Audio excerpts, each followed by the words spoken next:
નમસ્કાર, જય હિન્દ, જય ભારત. ગુજરાત 20 ન્યૂઝમાં આપ સૌનું સ્વાગત છે.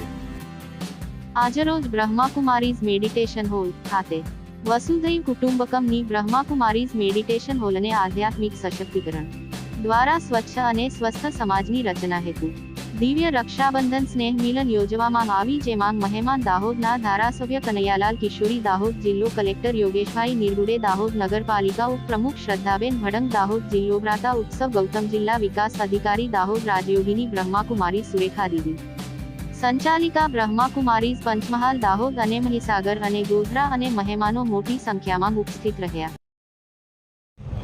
ઓમ શાંતિ. દાહોદ નિવાસી સર્વ ભાઈ બહેનોને આજના રક્ષાબંધનની ખૂબ શુભ બધાઈ હો, શુભ બધાઈ હો, શુભ બધાઈ હો. આપણે ખૂબ લકી આત્માઓ છે કે જે ભારત ભૂમિ પર જન્મ લીધો છે. ભારત અવિનાશી ખંડ છે. ભારત આધ્યાત્મ પ્રધાન દેશ છે. ભારતની સંસ્કૃતિ મહાન છે. જે સંસ્કૃતિની અંદર આપણા આધ્યાત્મ તહેવારો પણ ખૂબ આવે છે અને એ તહેવારોની અંદર વિશેષ રક્ષાબંધન છે. રક્ષાબંધન એ ખૂબ સર્વ સંબંધોની અંદર સમાયેલ છે. એનો મુખ્ય ઉદ્દેશ જ છે કે શુદ્ધ, સાત્વિક અને પવિત્ર બનો.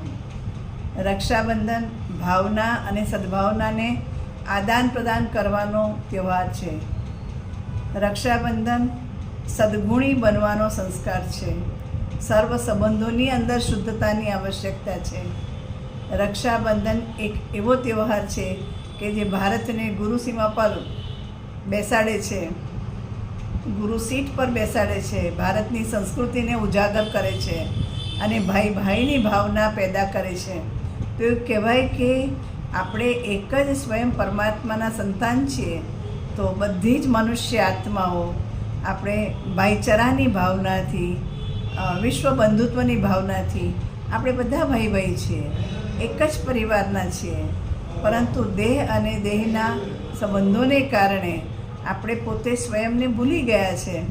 તો આપણે સૌ જાણીએ કે ખરેખર આપણે આ શરીર નથી, પણ શરીરમાં રહેવાવાળી ચૈતન્ય શક્તિ આત્મા છે અને આત્માને ઓળખીને જ આપણે સાચું રક્ષાબંધન મનાવી શકીએ છીએ.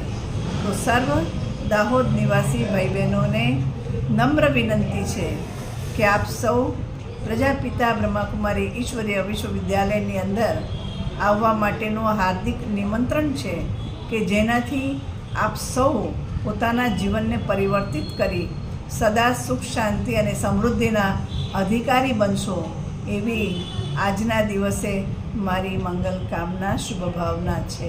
ઓમ શાંતિ.